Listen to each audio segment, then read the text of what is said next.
welcome to this week's Democracy Dispatch. Today is the very last day of the 2024 legislative session. Johanna Miller, Energy and Climate Program Director at the Vermont Natural Resources Council, here with my fabulous colleague Lauren Hurl, Executive Director of Vermont Conservation Voters. The State House is bustling with activity. They have been moving many bills this session, as you are well aware, including, excitingly, some very big priority climate bills. One particular bill already, the Renewable Energy Standard, we've been keeping you abreast of, has already made its way to the governor's desk, and time is ticking for the governor to either sign that bill, let it go into law without his signature, or veto it. Unfortunately, we do potentially anticipate a veto. More on that in just a moment. But in other good news, the Senate today acted once again decisively on the Climate Superfund Bill.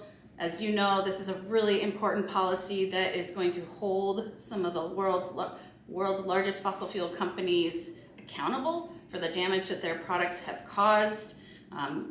We are both Montpelier residents, Lauren and I.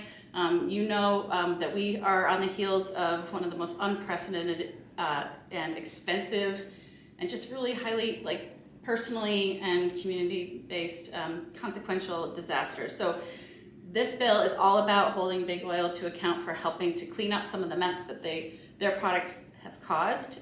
So that is really exciting. That bill will soon move to the governor's desk as well.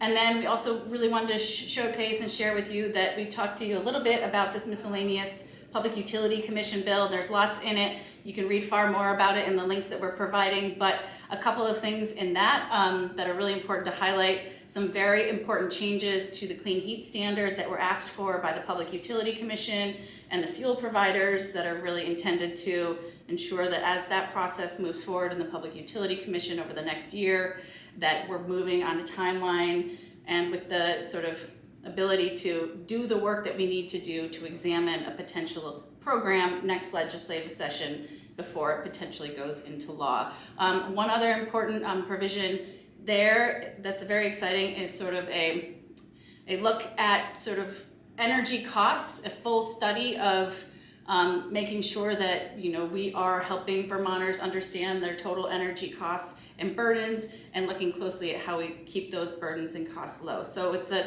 examination that was coming out of a ratepayer protection study that is now looking more broadly on how do we just help people reduce their total energy costs. And then excitingly, lastly, and then I'm going to turn it over to Lauren to give you even more details about a couple of other bills, but there is in the Miscellaneous PUC bill the ability to move forward thermal energy networks. So that is a huge priority for many people, including many municipalities. And so this bill is going to set the stage to enable those really exciting new projects that will be really important to helping cut heating costs in communities across Vermont. So there's so much happening. We're going to share more detail through this week's Democracy Dispatch and in sort of our narrative summaries. But there's also a lot more happening. Lauren, tell us more about what's happening. Yeah, a couple other bills that we've been following closely. So the Flood Safety Act, S213, is on its way to the governor already, which is super exciting. So this bill, again, looks high level at how we're managing our watersheds and has a range of policies that will have healthier ecosystems and reduce flood risk for our communities. So that's great. It's another one that the governor previously has expressed a lot of concerns about. So it's on the potential veto list. Unfortunately, another bill that we're following closely is Act 250 reform and looking at how are we ensuring that we're doing housing and other development in climate smart ways. As of recording this on Friday, this is going to be, I think, one of the last things that gets decided. So that's still in the to be determined where that lands as they wrap up the session this year, but we can update you on that later.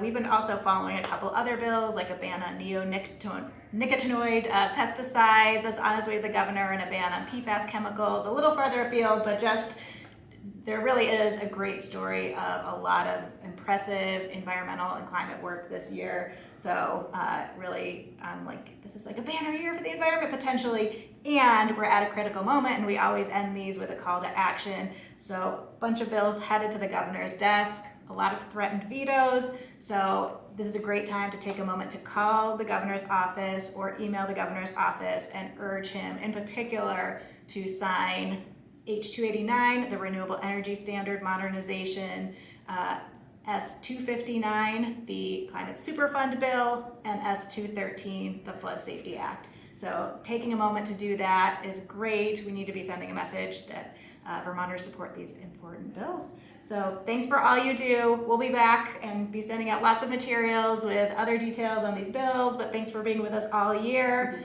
Can't believe we made it through another session and a lot of exciting things to show for it. So we'll be back with y'all soon, and take care.